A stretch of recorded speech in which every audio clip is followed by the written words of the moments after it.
Ngunit kailangan nating gawin ang tama. Hindi ako pangulo ng aking pamilya. Hindi ako pangulo ng aking kaibigan.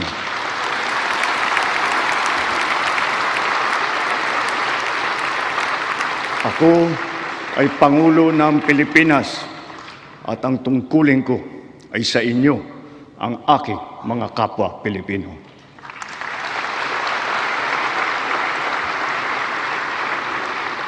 Kaakibat ng mga naisampang mga kaso, tiniyak ng inyong pamahalaan na mababawi mula sa mga nagsabwatan ang nakuha nilang pera ng taong bayan.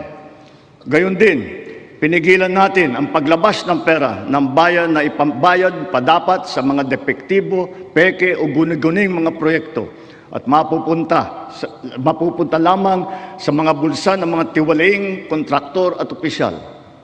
Halos 25 bilyong piso ang halaga ng nabawi, frozen at napreserbang mga pera at ari-arian ng mga akusado. Ang mahigit 800 milyong piso dito ay agad nating nabalik sa Treasury. Lahat ng mababawi mula sa mga sangkot na tiwali ay agad ibabalik sa kaban ng bayan. Ipinapaubaya na natin ang pag-uusig sa Ombudsman at sa ating mga pinalakas na National Prosecution Service. Nananalig din tayo sa makatarungang hatol ng hukuman. Makakaasa kayo na ang gulong ng hustisya ay tumatakbo.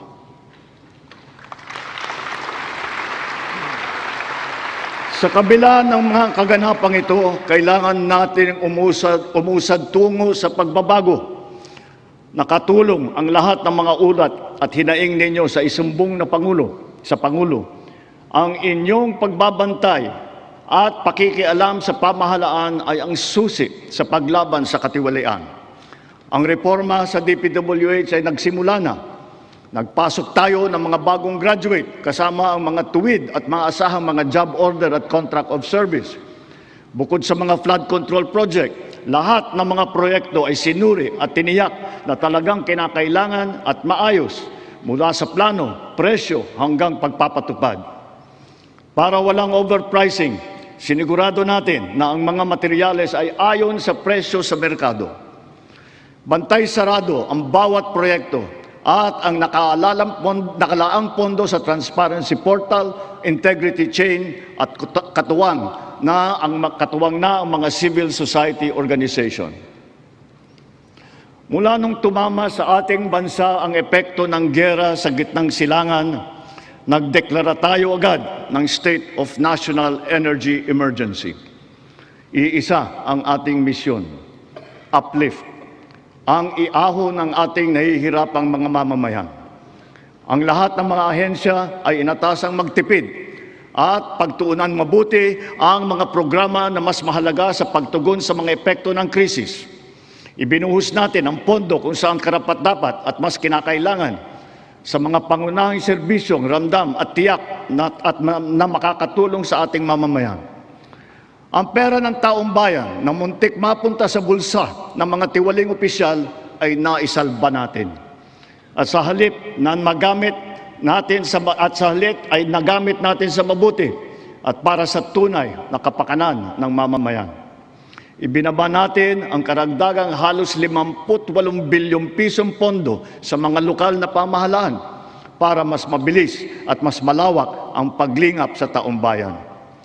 Mataas ang tiwala at kumpiyansa natin sa mga lokal na pamahalaan. Ito ay paghahanda na rin para sa mas marami at mas malawak na serbisyo para sa kanilang mga nasasakupan. Nagsimula tayo doon sa mga direktang naapektuhan ng kaguluhan. Ang pagsaklolo sa ating mga kababayang OFW na naipit sa digmaan. Mahalagang misyon ito ng pamahalaan. Gayong lagpas 2.2 milyong Pilipino ay naghahanap buhay sa Middle East. Simula nung naputok ang gera, mahigit 12,000 kababayan natin ang ating naiuwi sa bansa na ligtas. Mahigit 140,000 OFW naman ang ating nabigyan ng sari-saring tulong sa gitna ng kaguluhan sa Middle East. Tulad ng pagkain, tulong pinansyal, pagpapagamot at masisilungan. Pag-uwi sa Pilipinas, sila ay ating tinulungan upang makapagsimula muli sa pagpahanap buhay sa pamamagitan ng Action Fund at OWA Kabuhayan Program. Ang iba naman ay nilapit natin sa peso o kaya'y sinama natin sa bayanihan para sa balikbayang manggagawa job fair. Samantalang ang iba ay tinulungan natin makapaghanap buhay muli sa ibang bansa. Bukod sa kanila, ang mga magbabalik natin mga gurong OFW ay papasok na sa mga public school natin kung saan sila ay higit na kinakailangan. Dahil dito sa Pilipinas, sila ang ma'am at saka ang sir. Patuloy ang ating ugnayan sa iba't ibang bansa at ang suporta natin sa mga OFW para sa kanilang kaligtasan. Lalo na at may mga kababayan tayong nasawi o hanggang ngayon ay nawawala sa Middle East. Pangalawa, bunga ng ating magandang ugnayan sa iba't ibang bansa. Natiyak nating sapat ang supply ng langis para sa ating pangangailangan. Sa kabila ng pagsara ng Strait of Hormuz ay nagawa natin makabili at makapag-angkat mula sa ibang pagkukunang bansa tulad ng Japan, South Korea, Oman, India, maging sa Russia, pati na sa China. Dahil sa mga ito, natiyak natin na sapat ang supply ng bansa na tatagal hanggang halos 2 buwan. Nakipag-usap din tayo sa Iran para sa kaligtasan ng ating libo-libong mga kababayang tripulante na nasa Strait of Hormuz. Sa kooperasyon ng ating mga kumpanya ng langis, hindi naging biglaan ang pagtaas ng presyo ng petrolyo, kundi paunti-unti sa loob ng 1 linggo. Ito ay para naman maging magaan sa ating nahihirapang mga consumer. Nagtakda rin tayo ng sunod-sunod at malalaking mga price rollback na kailangan tuparin ng mga kumpanya ng langis. Sa tulong ng batas na naipasa ng Kongreso, agad din natin nasuspindi ng 3 buwan ang pagpataw ng excise tax sa LPG at saka sa kerosene. Bukod dito, agad din natin nilimitahan ang pagtaas ng presyo na inaangkat nating bigas. Inaresto at kinasuhan din natin ang mga nahuling nagsasamantala sa kabila ng pagdurusa ng taong bayan habang may state of energy emergency. Lahat ng posibleng gawin para mababa ang presyo at mapabagal ang pagtaas nito, ginawa natin. Marami ang naapektuhan o kaya nawalan ng trabaho sa panahong ito. Kaya tuloy-tuloy ang pagsasagawa natin ng mga job fair sa buong bansa. Nitong Mayo 1, araw ng paggawa at kasagsagan ng mataas na presyo ng krudo, nagsagawa tayo ng halos 100 job fair, kung saan halos 300,000 trabaho ay pinagbigay alam natin sa publiko. Sa isang araw ng job fair na ito, lagpas 6,000 Pilipino ang hired on the spot. Dito rin natin ipinamahagi ang mga sweldo para sa mahigit 100,000 benepisyaryo at nagtatrabaho sa ilalim ng dilip at tupad ng DOLE. Kumilos agad tayo upang pigilan ang mabilis na pagtaas ng presyo ng bilihin. Hinikayat ang mga bangko at e-wallet na magbawas ng kanilang karaniwang singil sa bawat transaksyon na online. Kaya ngayon, maraming bangko at e-wallet na nagbaba o nagtanggal ng kanilang sinisingil sa online transaction fee. Upang makaluwag din sa mamamayan, nagbigay ang mga bangko ng hanggang 6 na buwang palugit sa pagbabayad ng utang at hanggang 1 taon naman kung ang utang ay ginamit para sa agrikultura. Ganito rin ang ginawa ng GSIS at SSS para sa mga utang ng mga miyembro nito, pati na ang NHMFC para sa mga umutang ng murang pabahay at ng Pag-ibig Fund para sa mga naapektuhan na OFW. Kahit papano ay nakaluwag ito sa mga consumer, lalo na sa mga naghuhulog para sa kanilang bahay at sa mga nagpupundar para sa kanilang negosyo. Sa panahon na lumiit ang kita dahil sa mataas ng mga presyo, mahigit 26,000 toneladang bigas ang binigay sa mahigit 2.5 milyong pamilya. At ito'y itutuloy pa natin hanggang umabot sa 8 milyong pamilya na makikinabang.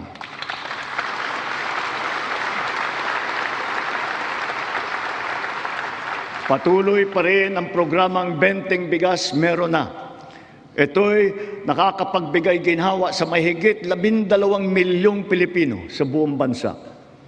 Ang mahigit 800 nating kadiwa ay nasa buong Pilipinas ay sabay pa rin nakakatulong sa mga namimili at sa mga magsasakat mangingisda na direktang nakakapagtinda ng kanilang mga produkto. Nagbigay din tayo ng suporta sa halos 2 milyong magsasaka at mangingisda sa kasagsagan ng mataas na presyo ng langis sa ilalim ng Presidential Assistance to Farmers, Fisherfolk and Families o yung tinatawag na PAF.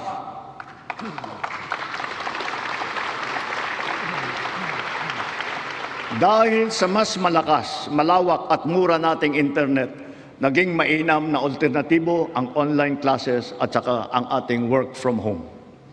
Mataas ang presyo ng ating kuryente, lalo na ngayong Hunyo, dala pa rin ng mataas na presyo ng krudo at paglakas ng dolyar. Gayunpaman, tiniyak natin na nabigyan ang mamamayan ng kaunting proteksyon sa kanilang electric bill. Ipinag-utos natin ang agarang pag-refund ng mga kumpanya ng kuryente na may sobrang nasingil sa mga customer nito. Ipinag-utos din natin na payagan ang ilang piling consumer na makapagbayad ng kanilang bill ng hulugan sa buwan ng Mayo, Hunyo at Hulyo.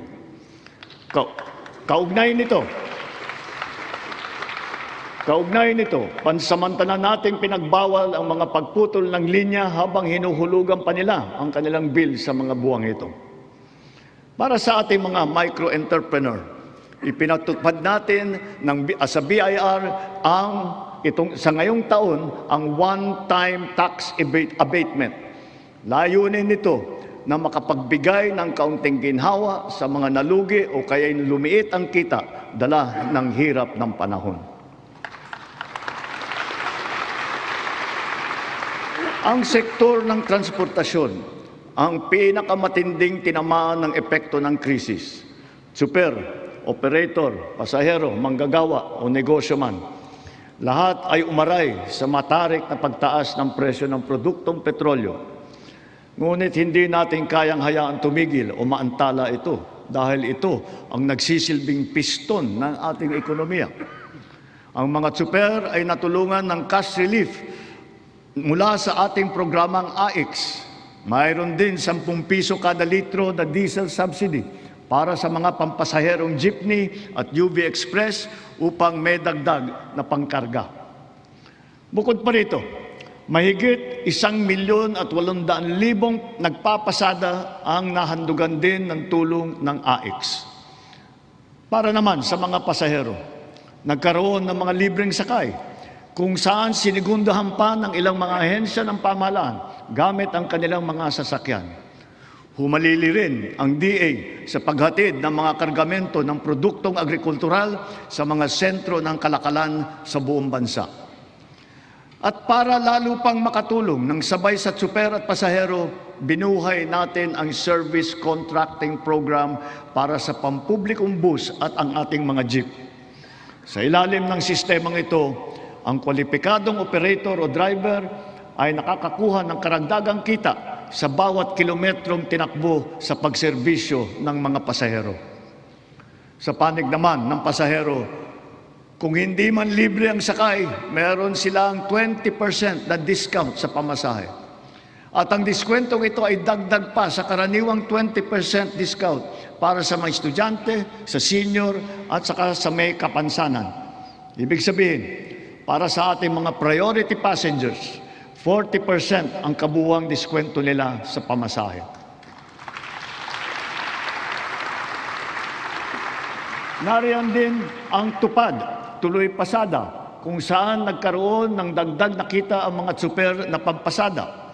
Sa mga programang ito pa lang, milyong-milyong Pilipino, driver man o pasahero, ang nakaramdam ng kaunting ginhawa sa kanilang mga biyahe araw-araw mula nang ito'y nailunsad. Dito sa Metro Manila, ang lahat ng mga sumasakay ng LRT2 at MRT3 ay patuloy na nagiginhawaan ng 50% diskwento sa pamasahe. Bukod pa ito sa mga espesyal na diskwento na ating ibinibigay tuwing linggo at mahahalagang kapistahan. Sa ating mga paliparan at pantalan, pansamantala nating binaba ang sari-saring mga bayarin sa paggamit ng mga pasilidad, gaya ng terminal fee, landing and take-off fee, harbor fee, anchorage at berthing fee, pati mga storage fee. Halimbawa, sa Cebu Port, naging libre ang terminal fee. Sa mga paliparan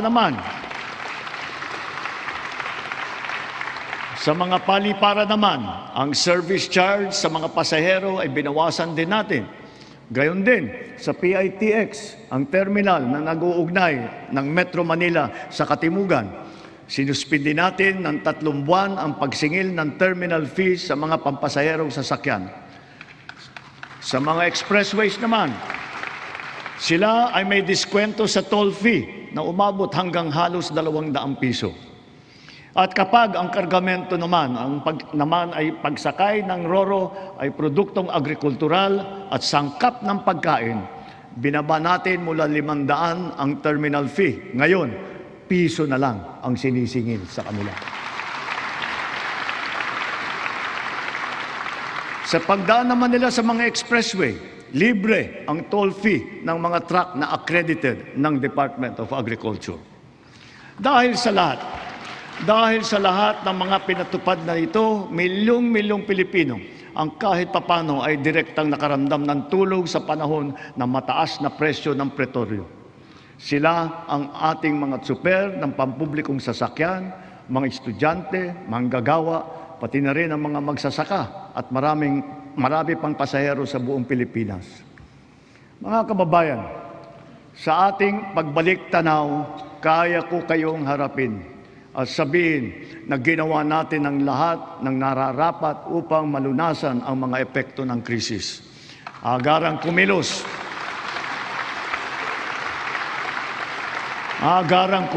ang buong pamahalaan upang tumulong sa mamamayan. Sa katunayan, tayo pa ay hinahangaan ngayon dahil sa bilis, liksi at pagiging aktibo ng ating pagtugon. Libuang buwan mula sumiklab ang digmaan, ramdam pa rin natin ang bigat ng mga epekto nito sa ating bansa. Hanggang kailangan, asahan ninyo na hindi titigil ang pagsuporta ng pamahalaan. Naglaan tayo ng mahigit 60 bilyong piso para dito hanggang sa katapusan ng taon.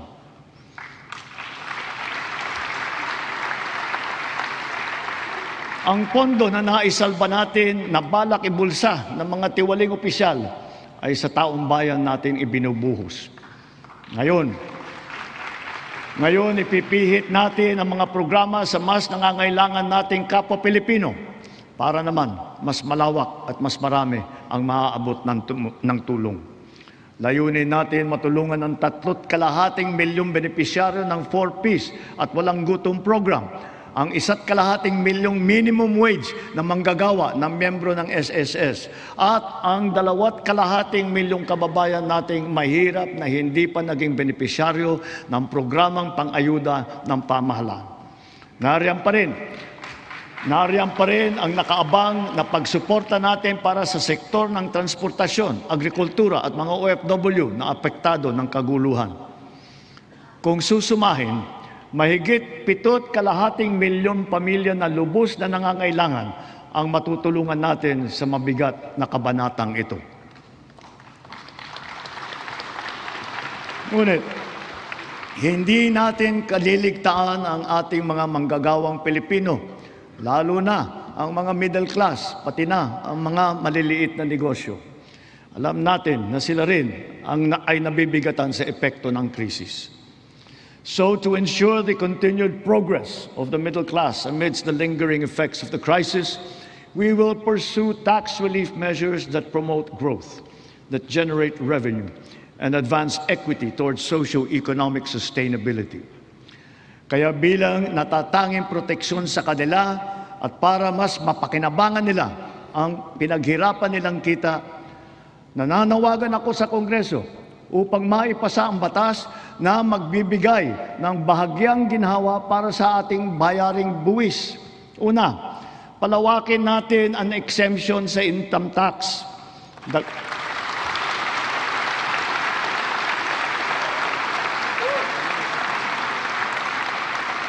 Dagdagan natin ang mga manggagawang malilibre sa buwis sa kanilang kita.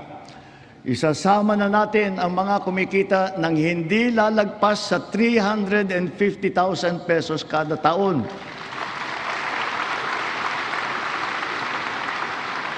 Kasabay nito ang karampatang pagbaba ng income tax ng iba parang manggagawa. Pangalawa, ang mga maliliit na negosyo ay hindi napapatawan ng minimum corporate income tax.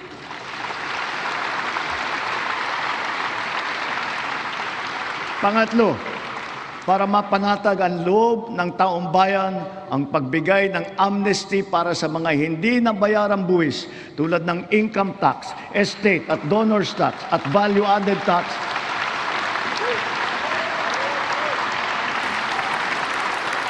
Kasama na rin dyan ang mga multa na kaakibat ng mga ito. Malinaw ang mga leksyon sa atin ng mga nagdaang buwan. Una, ang kahalagahan ng seguridad at katatagan ng bansa pagdating sa enerhiya at sa pagkain, ng ating ugnayan sa ibang bansa at ng bawat mamamayan kahit saan man sila naroroon. Pangalawa, ang abilidad ng pamahalaan na kumilos agad sa angkop at mainam na paraan. At ang ikatlo, ang pagpursigi at pagnatyag ng Pilipino sa kabila ng mga hamong dumadaan. Dala ang mga sariwang leksyon nito, mas maayos at mabilis ang pagresponde natin sa ating mga naging biktima ng sakuna. Tulad sa nangyaring paglindol sa Visayas at Mindanao kamakailan, mahigit 600,000 pamilya ang ating nasakluluhan. Lampas 3 bilyong piso ang ating binuhos para sa agaran tulong sa mga pamilyang lubos na naapektuhan.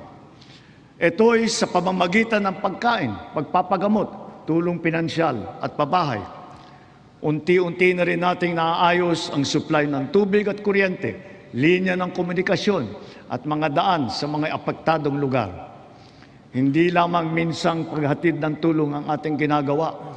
Ang misyon natin ay sila'y muling makabangon at maitaguyod. We have moved on from the reactive approach.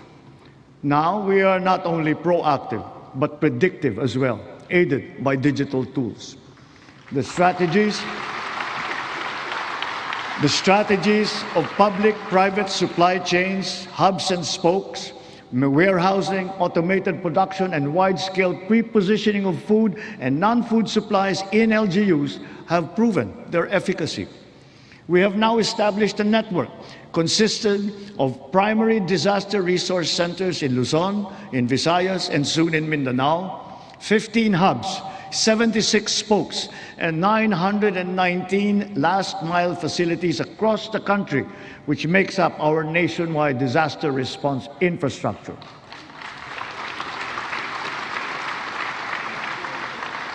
Because of this robust system, delivery of emergency nourishment and relief to target areas is now made possible under 24 hours.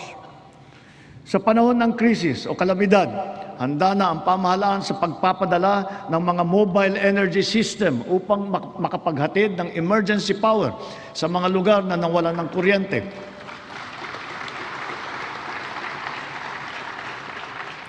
Complementing these are our government emergency communication system and the private sector-led and our first ever satellite-to-mobile service, both of which guarantee uninterrupted telecommunications nationwide in the event of crises and of disasters. At dahil meron na tayong konsepto ng state of imminent disaster, hindi na natin hinihintay na mangyari ang sakuna. Aagapan natin ang paghahanda at pagresponde. And so, taking all these lessons to heart, our overarching mission and all our conscious efforts henceforth must not be to simply uplift, but to ensure security and self-sufficiency of our nation and of our fellow Filipinos. Sa nasaksihan nating pagtaas ng presyo ng petrolyo, maraming kababayan natin ang umasa sa pampublikong sasakyan. Kaya't pinagtutuunan natin na mabuti ang ating mga tren, mga busway, transport hub at integrated terminal, at ang pagpapaganda at pagpapalawak ng mga paliparan at pantalan sa buong bansa. Ito ay upang mas malawak at malayo ang naaabot, tumaas ang kapasidad at maging moderno at mas maginhawa ang serbisyo. Halimbawa, sa susunod na taon, ang mga tren ng North-South Commuter Railway ay tatakbo na sa pagitan ng Valenzuela at Malolos. Sisikapin ng DOTR na sa pagtapos ng administrasyong ito, tapos na rin ang railway hanggang sa Clark.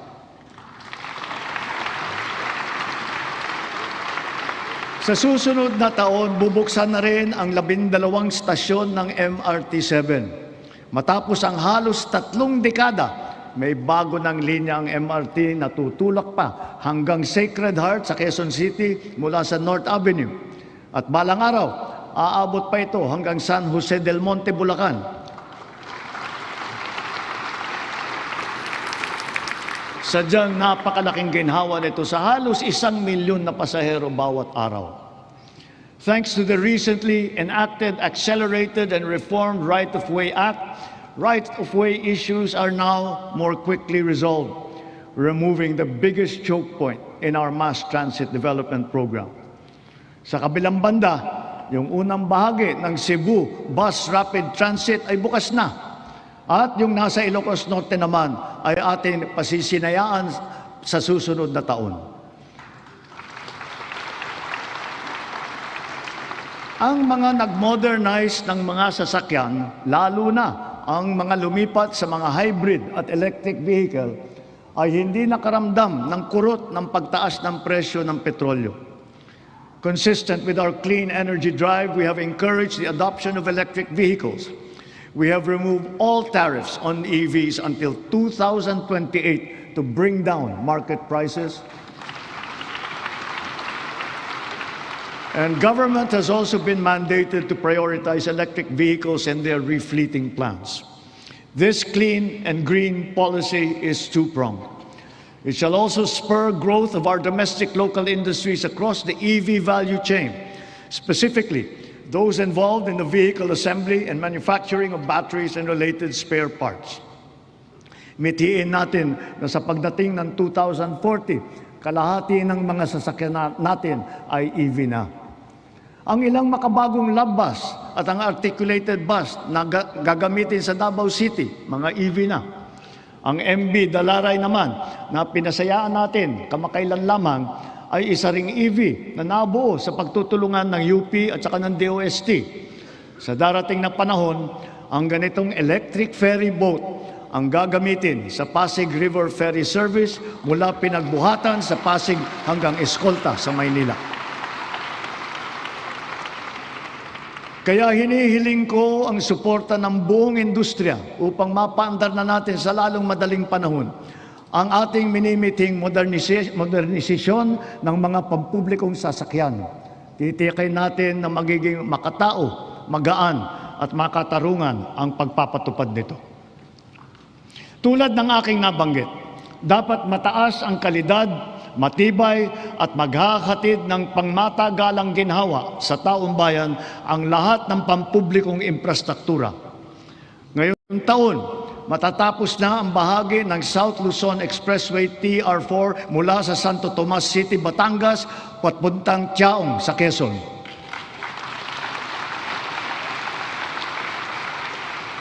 Halos 17,000 motorista araw-araw ang makikinabang dito. Ang mga nasirang tulay sa San Juanico sa Eastern Visayas, Cabagan, Santa Maria sa Isabela, Pigatan sa Cagayan, Calbigan at Liloan sa Samar, at Panuliran sa Iligan ay kaagad nating naayos at ngayon nagagamit na muli.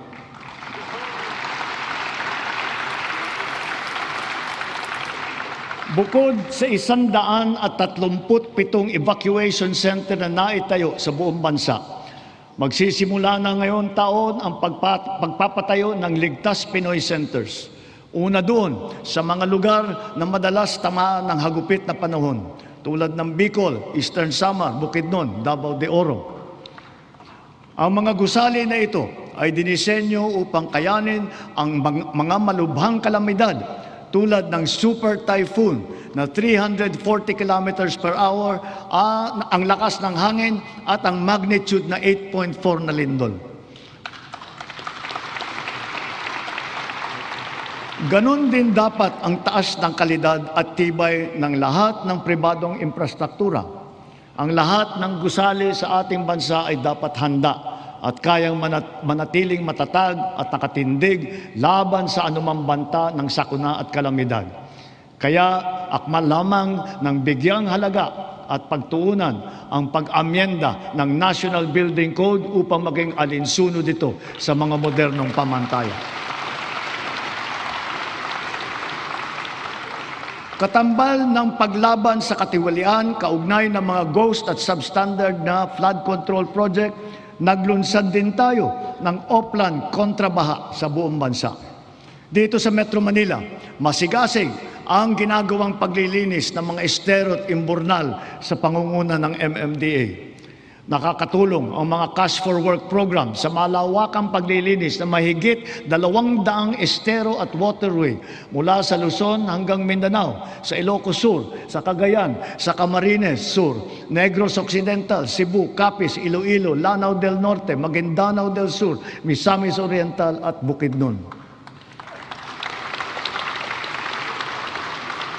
Sa kabila ng mga ginagawa nating ito, kailangan pa rin nating iwasto ang ating pamamaraan sa pagtapon ng basura.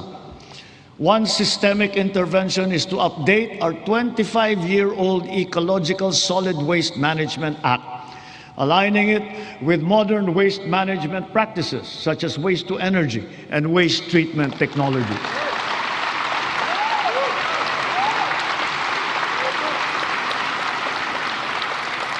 As we recalibrate our solid waste management systems, we can draw inspiration from the solid waste management practices being championed by the MMDA here in Metro Manila, such as waste recovery, processing, upcycling. For example, what used to be the Carmona Sanitary Landfill of the 1990s is now the MMDA Nature Park. And more than a multi-purpose green space, it shall soon be the base of its high-level disaster preparedness training and simulation exercises. Gayon din, ang ating sistema ng agrikultura ay pinapatatag natin upang magarantiya ang ating supply ng pagkain at maipababa ang presyo nito para sa lahat. Ang sari-saring mga programa tulad ng puhunan, farm input, kagamitan, kaalaman, pati na insurance ay tumutulong sa mga magsasaka at mangingisda. Kaya mula noong 2023, patuloy na tumataas ang produksyon ng bansa. Lumalakas ang cropping intensity, dumadami ang ani tulad ng palay, mais, asukal, baboy at manok. Dala ito ng malakas na buhos ng suporta sa sektor, ang gumaganda at lumalawak na sakop ng infrastruktura at sistema ng irigasyon at tumataas na antas ng mekanizasyon. Nagbubuklod na rin ang mga magsasaka at mangingisda at nabibigyan ng makabagong teknolohiya, binhi at mga pasilidad at kagamitan.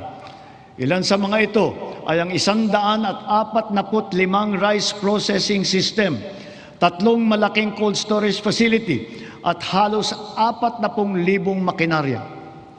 Ang mga taniman naman ng niyog ay dumadami at lumalawak din, dala ng ating programa na malawakang pagtatanim sa buong bansa.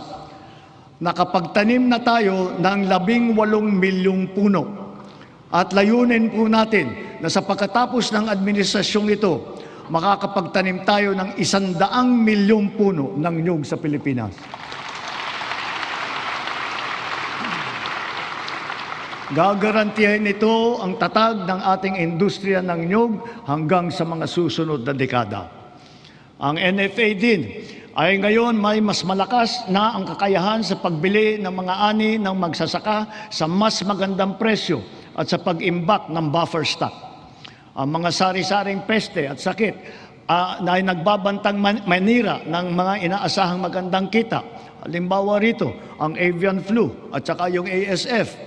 Kaya tinitiyak ng DA na ang mga magsasaka ay natututo ng mga makabagong kaalaman at mga mainam na paraan sa pag-iwas at paglaban sa mga ito. Gayunpaman, ang insurance ay nagsisilbing mabisang panangga laban sa pagkalugi dala ng pagkawala o pagkasira sa hindi inaasahang pangyayari. Sa nakalipas na 4 na taon, natulungan ang sektor upang mabawi ang halaga ng pinsala sa hanapbuhay na umabot sa 19 bilyong piso halaga na kabayaran. Ang crop insurance ngayon ay hindi limitado sa mga pananim. Kasama sa saklaw nito ang mga alagang hayop, palaisdaan, mga gamit at pasilidad, pati sasakyan na pang-agrikultura. Meron ding life insurance para sa mismong magsasaka at mangingisda.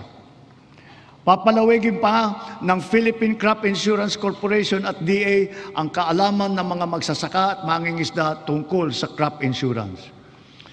Upang makapagbigay ng kapanatagan sa isipan ng mga benepisyaryo ng agrarian reform, wala tayong tigil sa pamamahagi ng mga titulo sa lupa na ginawad sa kanila.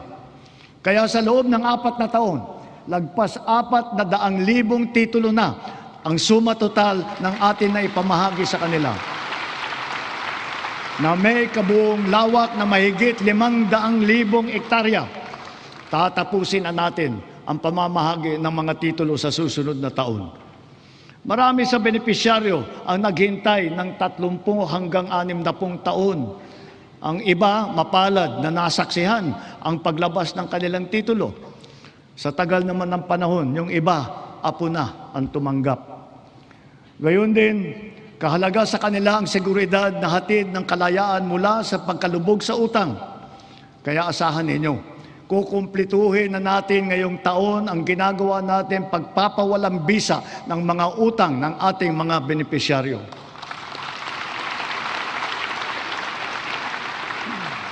Sa kabila ng mga ito, patuloy pa rin ang suporta ng DAR sa reformang agraryo tulad ng irigasyon, mga daan, makinarya at mga pautang para sa mga benepisyaryo nito. Kaya sinasabi ko, Secretary Conrad, huwag mong munang isipin na pwede ka na mag-retire. Marami ka pang trabaho na gagawin sa DAR.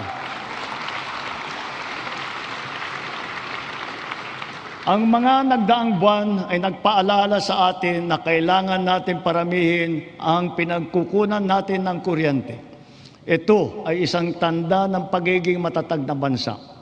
Kaya't kasalukuyan nating binabantayan at tinututukan ang 200 proyekto na matatapos hanggang sa dulo ng administrasyong ito. Ang kabuuang kapasidad ng mga ito ay halos 10,000 megawatt. 45 sa mga ito ay natapos na at 31 ay matatapos ngayong taon. At ang 124 naman ay inaasahang matatapos hanggang sa 2028. Dagdag pa rito ang mahigit 1,700 megawatt na hatid ng mga proyekto para sa energy storage system na may kakayahang mag-imbak ng kuryente. Karagdagan seguridad ito sa 2028 para sa halos 30 milyong kabahayan at mga industriya sa bansa. Ang mga proyektong ito ay napabilis ng dahil sa mga bagong patakaran at proseso na nagpapadali ng pagnegosyo dito sa ating bansa para sa mga Pilipino at dayuhang negosyante. Ngunit siyempre, mas pinapaghalagahan natin ang mga teknolohiya na hindi umaasa sa inaangkat na krudo na pinapaandar ng mga likas na yaman ng ating bansa tulad ng renewable at indigenous. Bukod sa ilang mga plantang pinapatakbo ng krudo, nakapagdagdag tayo ng mahigit 60 plantang pinapatakbo naman ng geothermal, solar, hydro at wind at saka ng biomass. Because of the extension as well of the Malampaya service contract until 2039, drilling operations once again resume for the first time in 8 years. What we have uncovered is truly a national treasure. an untapped reserve of 222 billion cubic feet of natural gas, which bodes well for the continuous production of our premier gas field until 2034. To put it in context, 222 billion cubic feet of natural gas is sufficient to power 1.6 million households for the next 8 years until 2034. Inspired by this development, we have already awarded a total of 14 petroleum service contracts in Luzon, Visayas, and Mindanao. By far, this is the highest number of such contracts ever to be awarded during a single term of any president in our history.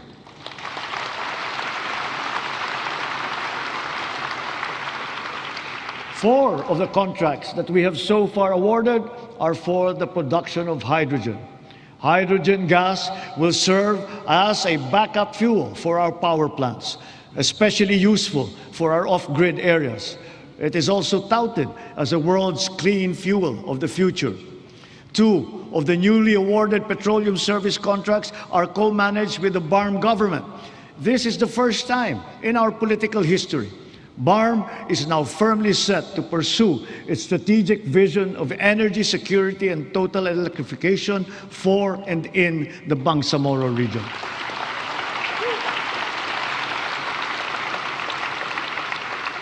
Sa kabila ng mga nailatag para sa ating seguridad sa enerhiya, panatag ang aking loob na kaya nating umangat pa.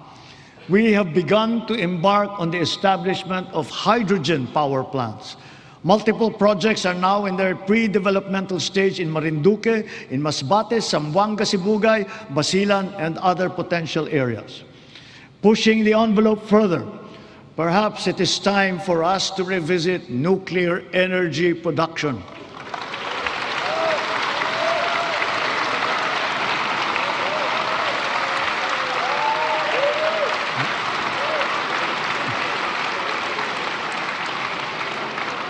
After all, we are already using nuclear energy in the fields of medicine, in agriculture, water filtration, and the upcycling of plastic.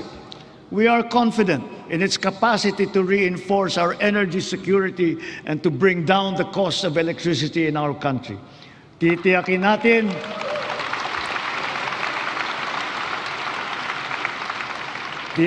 natin ito ay ligtas. Titiyakin din natin may papaliwanag na mabuti sa publiko ang magandang dulot sa atin ng enerhiyang nuklear.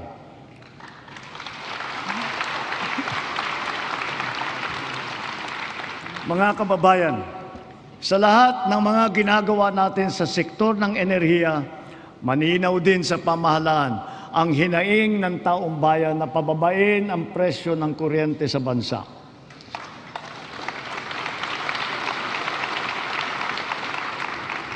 Unang-una, upang maging simple, madali at abot kaya ang pagpapakabit ng solar panel at battery storage system sa kanilang mga bahay, hinihiling ko ang tulong ng Kongreso na maipasa na ang Sariling Kuryente Act. At kung pagbawas ng presyo ang usapan, sa aking palagay, panahon na para tanggalin na natin ang systems loss na pinapasa sa consumer.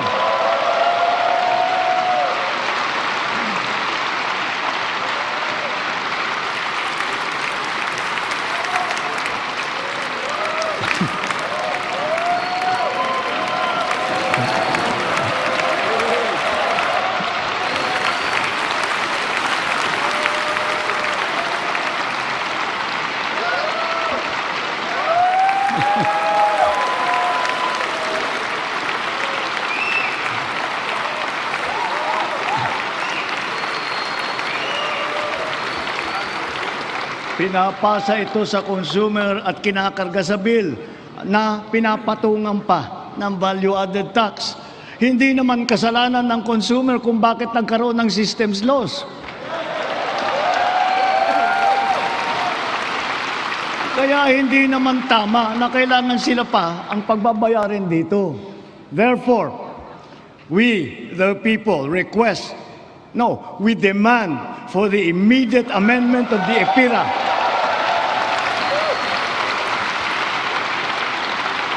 and to prohibit charging systems laws against consumers, including the value-added tax thereon.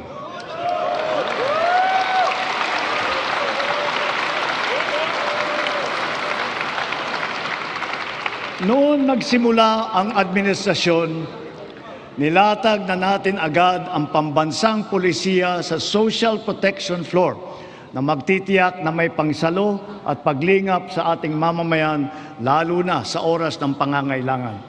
Kaya't nariyan ang DILIP at tupad ng DOLE at AIX at Risk Resiliency Program ng DSWD para magsilbing pantawid sa anumang krisis na pinagdadaanan sa pamamagitan ng pansamantalang hanap buhay o di kaya'y tulong pinansyal. Ngunit, mas mainam pa rin ang pangmatagalang seguridad ng makukuha mula sa matatag na trabaho. Maraming trabaho ang hatid ng ating lokal na industriya na patuloy natin pinalalakas.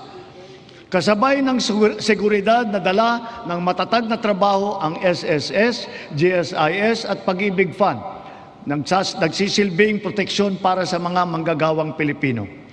Katuwang ang mga ahensyang ito, nakakaipon ang manggagawang Pinoy para sa kanyang pagtanda at sa pagretiro.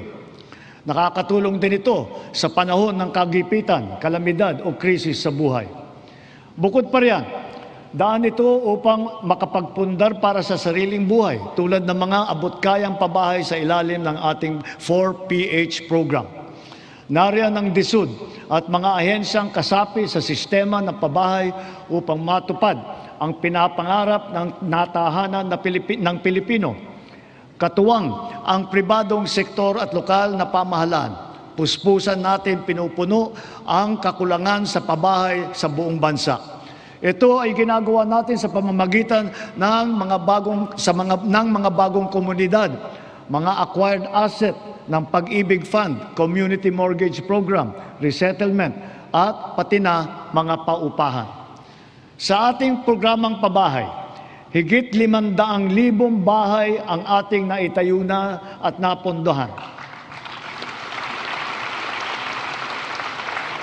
Kasama ang higit 100,000 bahay na naidagdag natin sa loob lamang ng isang taon sa ilalim ng pinalawig natin na 4PH program.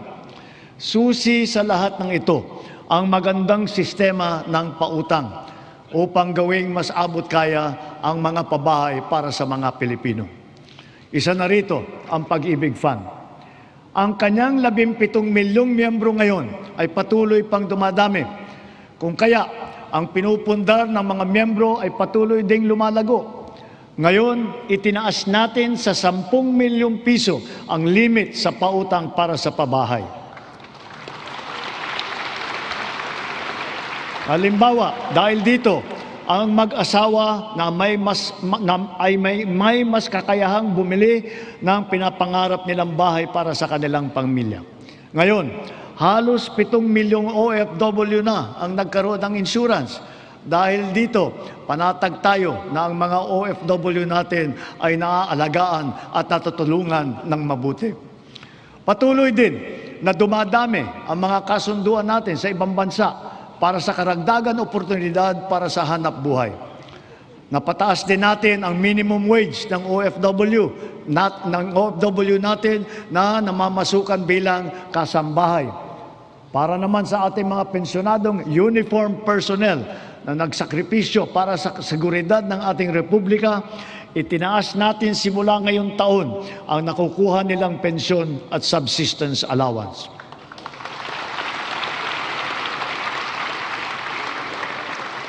Bilang dagdag tulong naman sa mga pensyonado ng SSS, pinaaga natin ang 10% pagtaas ng kanilang pensyon simula Hunyo na dapat sana ay nakatakda pa sa Setyembre. Mula nung nag-umpisa ang administrasyon, humigit kumulang 44 na milyong Pilipino na ang protektado ng SSS. Mahigit 80,000 sa kanila ay mga tsuper, mga tendero, tendera, gig worker, mga job order at contract of service at iba pang mga nasa informal na sektor. Ang mga contract of service at job order ng pamahalaan, ipinagpatuloy natin ang kanilang mga serbisyo. Naglaan pa tayo ng karagdagang sahod para sa kanilang paghulog sa SSS, Pag-ibig at PhilHealth bukod sa iba pang mga benepisyo.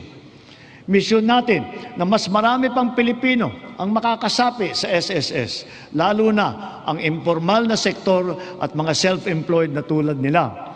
Kaya nananawagan ako sa buong sambayanan. Huwag natin ipagwalang bahala ang seguridad na handog ng SSS, pati na ang Pag-ibig Fund. Tiyakin po natin na ang wasto at buwanang paghulog para sa mga ikabubuti ng ating mga kinabukasan. Maganda ring balita na dumadami sa ating mga kababayan ang kumukuha ng insurance at pre-need mula sa pribadong sektor. Mainam din itong pagpundar para sa kinabukasan. Ito ay para sa lahat ng Pilipino. Ginawa rin itong mas abot kaya dahil sa mga micro-insurance plan. Ngayon na nasa merkado, ito yung mga rehistrado at lehitimo. At mas maganda rin balita sa ating kabataan. Sa kanilang murang edad ay nagbubukas na ng mga account sa bangko o kaya sa digital payment app. Hikayatin at turuan natin silang mag-impok at magpundar para sa kanilang kinabukasan. Gayunpaman, edukasyon pa rin ang siyang pangunahin nagtataguyod ng kakayahan.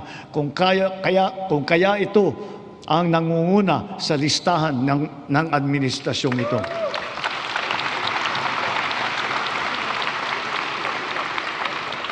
Sinisimulan natin ito mula sa pagkamusmus. At ito'y dapat tuloy-tuloy at hindi tumitigil. Kaya dapat nakakintal sa puso't isipan ng mga Pilipino ang lifelong learning at continuous self-improvement. Ang nagdaang mga buwan ay nagpaalala sa atin na mahalaga ang reskilling at upskilling ng ating mga manggagawa. Napatunayan natin ang kakayahan ng mga senior high school graduate natin sa mga isinagawa natin bagong Pilipinas Serbisyo Fair nitong Marso. Mahigit 1,200 senior graduate ang naging hired on the spot. Maaari na rin sila ngayon mag-apply para sa mga bakanteng unang baitang na posisyon sa pamahalaan. Ngunit, patuloy pa rin natin pinalalakas ang curriculum ng senior high upang lalong maihanda ang estudyante para sa tunay na mundo. Pinaigting ang work immersion para maranasan nila ng personal ang paghahanap buhay sa kanilang gustong larangan. Panatag ang ating loob sa edukasyon pagkatapos ng senior high dahil sa patuloy na pagtaas ng kalidad ng kolehiyo sa ating bansa. Noong 2022, ang mga kolehiyo natin na pumasok sa World University Rankings for Innovation ay 12 lamang. Patuloy po nating ipinataas ito bawat taon. Ngayon, 140 kolehiyo na ang pumasok na sa World University Rankings. At lagpas kalahati sa kanila ay state at local universities and colleges kung saan libre ang matrikula.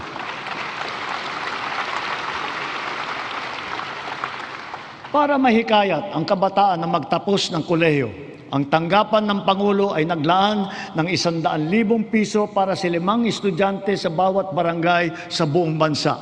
Sila ngayon ang ating presidential scholar. Mabisang pambato rin sa buhay ang mga programa natin sa TechVoc o TVET. Sa ngayon, 81% na ang placement rate ng mga dumadaan sa kursong TechVoc. Halimbawa, sa programang Super Scholar at ang programa Entrepreneur, naturuan ang mga driver na panibagong kaalaman na sa kanilang iba't ibang pangkabuhayan. Sa programa naman ng DOLE at DA, mahigit 10,000 magsasaka at mangingisda sa buong bansa ang matuturuan na rin sa mga bagong kaalaman. Ang TechPro ay nakapaloob na sa senior high at ito'y progresibo o ladderized upang maging tulay sa agarang hanapbuhay at hakbang din tungo sa patuloy na pag-aaral at pagsasanay. Maaring gamitin ng isang TVET graduate ang kanyang national certificate bilang pundasyon upang maituloy pa ang pag-aaral hanggang maging ganap itong kolehiyong diploma. Halimbawa, ang electrical installation and maintenance sa senior high, maaring magtuloy sa electrical engineering balang araw. Ang caregiving, pwedeng ituloy sa nursing. Sa kabilang banda, kahit graduate ng kolehiyo ay maaaring kumuha ng NC upang tumahak ng ibang larangan o kaya'y magnegosyo. Inahayag ng DOLE at TESDA sa publiko ang kompletong impormasyon ukol sa mga kurso at programa ng TVET, lokasyon ng mga training center at provider, paano mag-apply, petsa, iba pang mahahalagang detalye. Malaking tulong ngayon ang TESDA Passport na bunga ng digitalization ng inyong mga serbisyo. In line with our digital transformation drive, our DICT continues to train our tech-savvy citizenry in high-impact tech skills to help them stay competitive in this ever-evolving field. AI is here to stay, and so we adopt it to harness its potential to enhance critical sectors, from our educational system to our industries. We have launched massive training programs for AI readiness, which have reached at least 1.8 million individuals, students, parents, and teachers alike. This success inspires confidence to further scale up our initiatives for AI literacy across all sectors. We must ensure our global competitiveness. Within and beyond the academe, we must inculcate in our youth the virtues of critical thinking, innovativeness, creativity, as well as the ability to find solutions to problems. Our targeted scholarships and funding grants are all aimed to encourage these trailblazing traits. Contests such as Young Creative Challenge, the NICE, and the Philippine Innovation Awards recognize their talent and their hard work. At the same time, we have to do more to protect our children. We must protect them from the harmful influences and forces that exploit their vulnerability. The corrosive influence of fake news, the unfettered exposure to pornography, even to minors, the constant depiction of casual violence, and the toxicity and hate culture pervasive in social media. These pernicious influences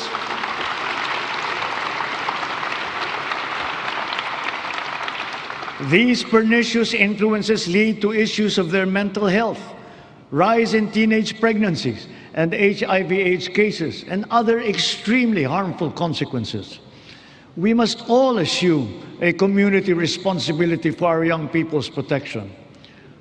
Ang mga nasawi na ating mag-aaral kamakailan, dala ng karahasan at kapabayaan, ay nag-iwan ng malaking puwang sa kanilang pamilya at mapait na aral din para sa ating lahat. Sa mga magulang at kaanak ng mga nasawit at nasaktan dahil sa nangyaring karahasan sa mga paaralan, tanggapin po ninyo ang aming taimtim na pakikiramay. To the parents of Chris Lawrence Fabian, Joyancy Separa, and Ayesa Nicole Dazo, we are all so very proud of the unflinching bravery and heroic virtue that you have instilled in your children. They are an inspiration to us all. Their courage and their selflessness, true Filipino qualities, are the virtues that these trying times call for. Kailangang mamulat ang buong lipunan at akuin ang responsibilidad. Pag-ibayuhin natin ang ating paggabay at pag-aruga sa ating mga kabataan. Magkakasama tayong lahat sa misyong ito. Ang pamahalaan, pamilya, paaralan, simbahan, industriya, komunidad. Tatayo ang paaralan bilang pangalawang tahanan para sa kanila. Kaya hinahanda natin ang mga pampublikong paaralan upang tanggapin sila ng bukas palad. Ngayong school year, tuloy ang ating school-based feeding program bilang mabisang suporta sa pag-aaral. Sa programang ito, mapapakain natin ang mahigit 4.25 milyong kinder at grade 1 at mga mag-aaral na grade 2 at pataas na mga lubos na nangangailangan ng nutrisyon. Magtutulungan ang lokal na pamahalaan, ang barangay, PNP, DepEd upang palakasin ang seguridad sa paaralan. Siniguro ng DepEd na nakahanda, gumagana at alam ng lahat ang mga mekanismo at proseso sa pag-ulat, sa pagtugon sa mga insidente ng bullying, pati na sa mga iba't ibang emergency. Hindi hinahanda rin natin ang ating mga principal at guro upang mamagitan sa pag-ayos ng anumang hindi pagkakaintindihan ng mga estudyante. Sa tulong ng unang batch ng 10,000 school counselor associates na ipapasok natin sa mga pampublikong paaralan, ang mga anak natin ay meron ng malalapitan para sa angkop na payo sa anumang mabigat na pinagdadaanan sa kanilang isipan.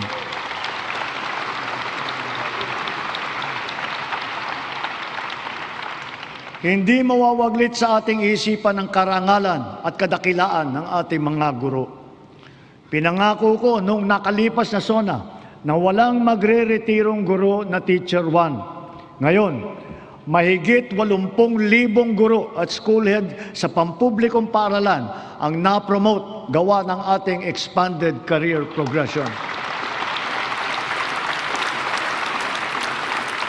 Nagkaroon na rin ng mahigit 30,000 karagdagang posisyon para lumakas ang puwersa ng mga guro.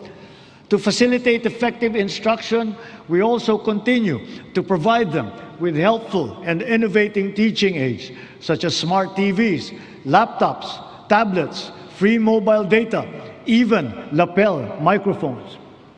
To dramatically increase the traditional annual production output of DepEd, we have activated force multipliers in addressing classroom storage, tapping the DPWH, PAGCOR, and the LGUs as additional production arms for the increase in our schoolrooms. For its part, the private sector also will construct its initial share of more than 16,000 classrooms in Luzon by way of PPPs. Additional PPPs with higher production targets will soon follow for the Visayas and Mindanao. Kapag may nagkasakit sa pamilya, tila krisis ang tumama. Sa mahal ng pagpapagamot, kaya nitong simutin ang kita o ipon ng isang pamilya. Kaya malusog na pamumuhay ang ating pangunahing isinusulong. Kumpletong bakuna, maayos na nutrisyon, regular na ehersisyo at pag-iwas sa masamang bisyo at mapanganib na gawain. Mahalaga rin ang ating sports. Itinaas natin ng triple ang suporta natin dito. Hindi lamang dahil sa aliw na hatid nito, kundi para sa kalusugan. Sa nag-uumapaw nating suporta kay Alex Eala, sana ay marami ang maengganyo para matuto at maglaro hindi lamang ng tennis, kundi ng ibang sport pa. Sa halimbawa ng Pilipinas Women's Football Team, sana rin ay mas sumikat pa ang football sa ating bansa at maraming maglaro. Balang araw, baka makasali na ang Pilipinas sa World Cup.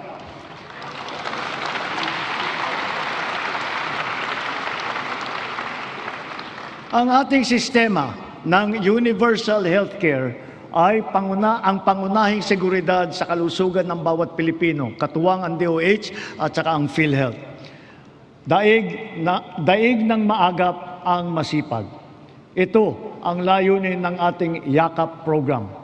Ilayo ang Pilipino mula sa sakit at tugunan ng maaga ang nagbabadyang karamdaman. Sa taong ito, 4.5 milyon na ang nakapagpatingin mula sa 25 milyong Pilipino nakarehistro sa programang ito.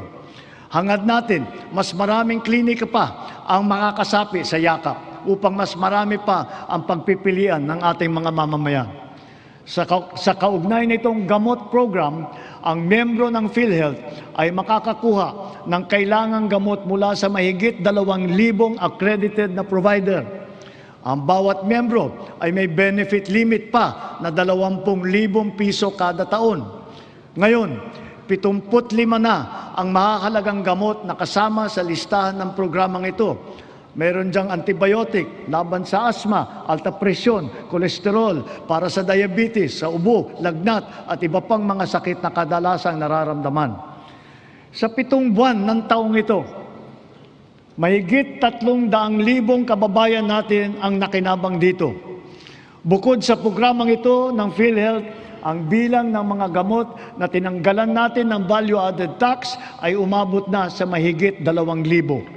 Mahigit 700 dito ay laban sa cancer, mahigit 500 ay para sa alta presyon, mahigit 600 naman ay laban sa diabetes at para rin sa mental health.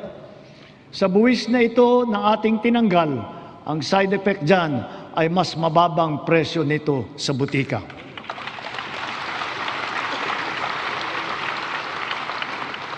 Ngunit kung pag-iwas sa sakit ang ating tunay na pakay, kulang pa ito. Kailangan mas maaga ang pagbabantay. Kaya pinapalawak pa natin ang programang ito. Sa susunod na taon, unti-unti nating isasama ang iba't ibang uri ng blood test at gamot upang mas maagang matukoy at mabantayan ang posibleng sakit sa bato, atay, thyroid at hepatitis B. Nariyan pa rin ang malaking suporta ng PhilHealth kung kailangan talagang magtungo sa pagamutan.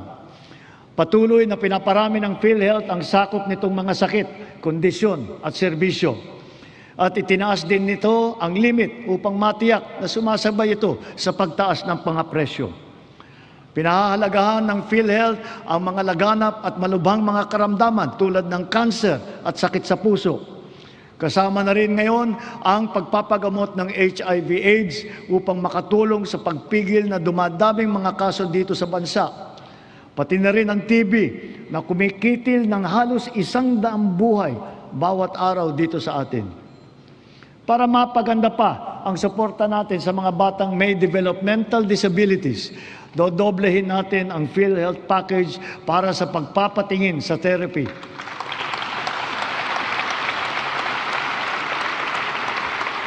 Dadamihan din natin mula sa 70 hanggang 150 ang bilang ng therapy session na sakop ng PhilHealth.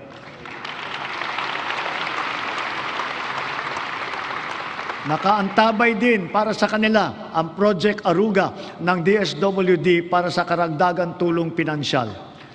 Mula sa lagpas 5 milyong pamilyang Pilipino na gumagamit ng PhilHealth noong 2022, umabot na sa mahigit 7.5 milyong pamilya ang nakatamasa ng mga benepisyo ng PhilHealth nitong nakalipas na taon. Lahat ng ito ay gawa ng ating masigasig na paghikayat, maayos na proseso ng pagrehistro at mas pinabilis pang pagbayad sa mga ospital at healthcare providers. At mula nung inilunsad matapos ng huling SONA, halos 3 milyon ng kapwa natin ang walang binayaran, kahit 5 sa kanilang pagpapagamot, gawa ng ating zero balance billing sa mga ward ng ospital ng DOH.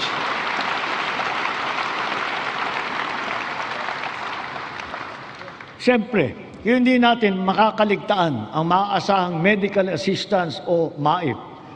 Mas marami na ang ospital na sakop nito. Mas pinadali pa ang proseso. At ngayon, may e-MAIP na sa mga ospital ng DOH, online at kasama sa ating e-Gov app. 2 na lang ang requirement. Wala na ring GLGL, kaya hindi na kailangan pumila o magmakaawa pa sa sino mang politiko.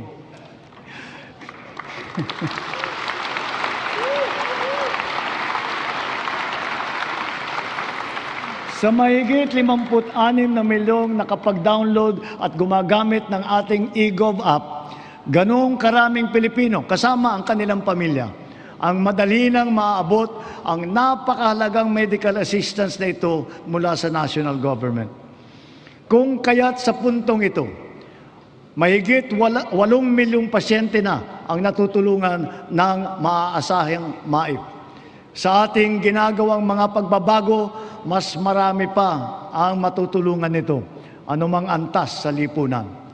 Paraan natin ito upang mapakinabangan ng mamamayan ang buwis ng kanilang binabayaran. Malaking bahagi ng naisalba nating pondo mula sa korupsyon sa flood control project, binuhos po natin sa edukasyon, sa pagkain, sa DOH, PhilHealth at sa MAIP. Para talagang makatulong, makapagpagaling at makapagpalakas ng katawan ng Pilipino. Patuloy pa nating inaayos ang sistema ng mga ospital at mga pasilidad sa bansa, kasama ang mga bukas at mga specialty center. Mayroon din valor clinics na tanging para naman sa ating mga veterano at kanilang pamilya. At magsisimula na rin tayong iguhit ang plano para sa makapagtayo ng isang Virology and Vaccine Institute dito sa ating bansa.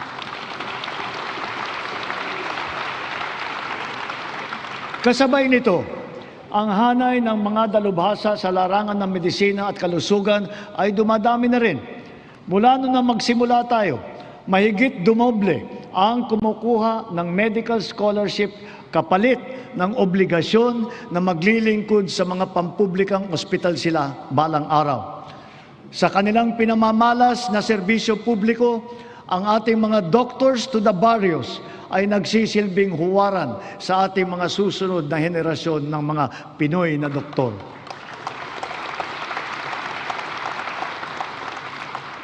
As we have witnessed and proven during this difficult period, our strong foreign relations have earned us incalculable dividends.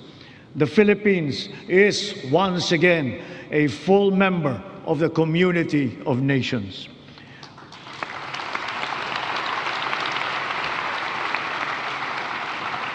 Our vigilant trade facilitation efforts have resulted in integrating our country into the international free trade network. That is the widest and most active one that we have ever had in our history. It has yielded transformative economic agreements, such as the Regional Comprehensive Economic Partnership. And now, we are set to seal yet another promising comprehensive economic partnership agreement, this time with the United Arab Emirates. Because of these international engagements, the Philippines now has 23 free trade agreements in force or under active negotiations with other countries. Our exports have grown. They have continued to grow, reflecting high productivity and the increasing competitiveness of our products and services in the international trade market. It now behooves us to reinforce our strengths, enhance our comparative advantage, and diversify our portfolio. On this principle, we have maintained our competitiveness in supplying critical components to top technology companies in the world. We have also maintained export competitiveness for our indigenous farm products, such as ube, coconut, bananas, other tropical fruits. And we have now ventured into new, invaluable ones like enoque mushrooms. Foreign investments continue to pour in because of our beneficial policies, especially those promoting ease of doing business and accelerating digital transformation that curb red tape and corruption. Over the past 3 years, more than 6 trillion pesos in investments have been facilitated through our green lanes. These are estimated to create over 400,000 jobs for our fellow Filipinos. Our productive ecozones lay down the fertile groundwork that brings these investments into actual fruition, posting consistent growth rates over the past 3 years. Extending beyond Metro Manila, from Luzon to Mindanao, promising new areas have been recently proclaimed, such as in Dumaguete and Misamis Oriental. And soon, we will also present a strong case for Palawan and for the halal industry. We continue to strive for bigger and greater things, venturing into areas heretofore unimaginable. That is, strategic and emerging industries that position our country in the global value chain, such as in the fields of pharmaceuticals, advanced manufacturing, luxury goods, technology, and logistics. Additionally, a product of the 23-member-strong US-led Pax Silica initiative, the Pax Silica Industrial Hub will create an ecosystem that will have AI at its core. It will bring quality jobs to our people, accelerate our industrial competitiveness, and revitalize our economy. As a strategic component of the Luzon Economic Corridor, the hub will be an advanced manufacturing and logistics center in the global AI and technology value chain. Cagayan is both geographically and economically primed to serve as our gateway to space and host the country's first spaceport. A sounding rocket launch test is slated for next year. Yes, we are going to launch a rocket into space. This we will do in partnership with a South Korean aerospace company. We do not have to look or sail very far to find dependable allies. ASEAN is our safe harbor, within which we share not only mutual proximity, but affinity. During our chairship of the ASEAN Summit this year, we advocated for greater solidarity and cooperation among ASEAN member states. Together, we found ways to alleviate the dire consequences of the war in the Middle East. Through a united ASEAN and its strong extended network, we have achieved greater security and resilience as a region and as individual nations, more capable of withstanding disruptive events. The ASEAN +3 emergency rice reserve system will guarantee emergency rice supply in case of shortage in our domestic production. The ASEAN Digital Economy Framework, led by the Philippines, will harmonize digital rules and enable cross-border digital transaction. It will accelerate the growth of our local tech sector, enable fintech and digital banking solutions, and support financial inclusion, especially for small enterprises. Likewise, the Framework Agreement on Petroleum Security for the joint stockpiling of energy assets in the region has been ratified. And now that our Luzon, Visayas, and Mindanao grids are fully connected, we are in a better position to connect with our neighbors to help realize the ASEAN power grid. Moved by our stark realizations, ASEAN must further strengthen the bonds of our regional cooperation, building on our sense of affiliation and the heightened instinct for mutual assistance. This is bayanihan for the international community and for this part of the world.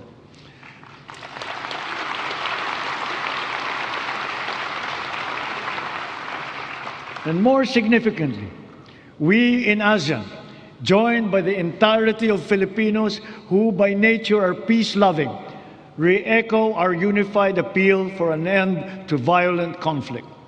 We appeal to all parties for a heightened sense of community, to a return to the table, armed only with a genuine desire for peace and for normalcy. True diplomacy builds, violent conflict only destroys.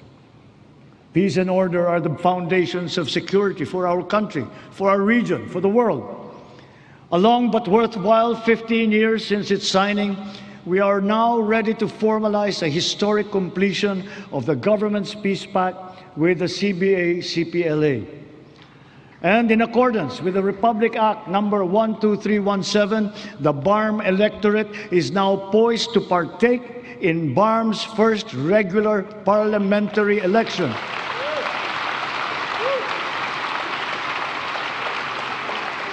This is a critical accomplishment under the Comprehensive Agreement on the Bangsamoro. COMELEC, law enforcement, volunteers, deputized agencies, all stakeholders are now ready to ensure that this defining political exercise will be peaceful, orderly, and credible. May these inspiring developments strengthen our collective belief in the unity and indivisibility of the Filipino nation amidst our individual diversity. Our unity and collective consciousness are challenged now greater than ever before. A common threat lies before us, directed against our dignity and self-respect. Of late, our very humanity has been called into question. Let me remind our friends, and our detractors. Filipinos are a noble, kind, gracious, and great race. We are not greedy. We are not racists. We are not liars.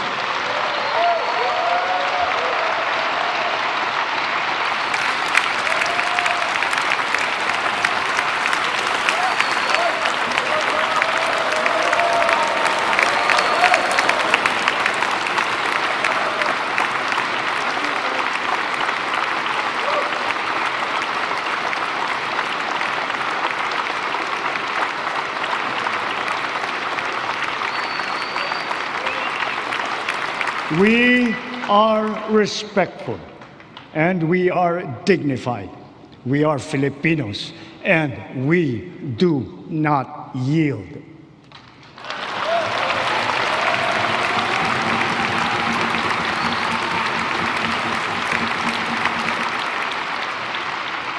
Just recently, we celebrated the 10th anniversary of the final and binding 2016 Arbitral Award, which stands as a definite benchmark for the interpretation and application of the UNCLOS. This is not a claim that we advance alone, nor is it one that we will abandon. Your government will do all that is necessary to continue upholding this award, utilizing every peaceful and legal means available to the Republic against any attempt, foreign or domestic, to undermine this achievement. We give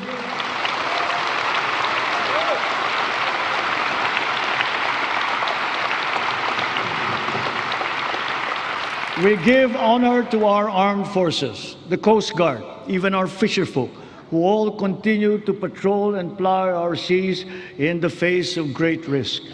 To them, we owe collective gratitude and appreciation, for it is they who give life to the letter and spirit of the Arbitral Award.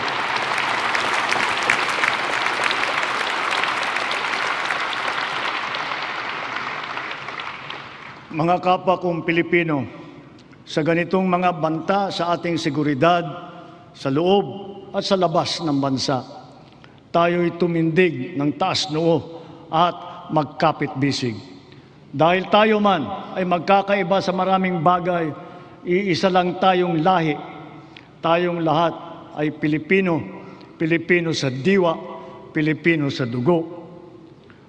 Manaig nawa ang pagkakaisa at ang pagmamahal natin sa inang bayan at sa kapwa Pilipino. Sa bagay na ito, hindi tayo magkakatunggali. Tayo ay magkakabigkis tulad ng ating pinamana sa ating buong kasaysayan. Sa mga pang-aalipusta, hindi tayo matitinag. Sa manlulupig, hindi tayo pasisiil.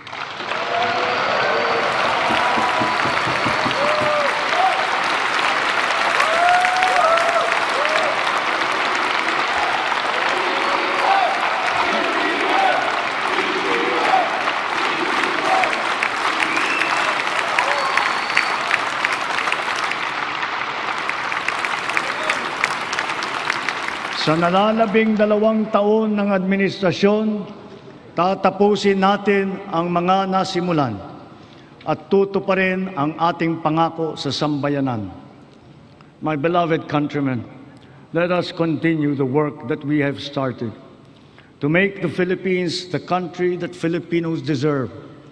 There is no nobler cause than this. We do this for our children. We do this for our future. We can but do this because we love our country and we love our people. Maraming salamat po. Magandang gabi po. Mabuhay ang Pilipinas!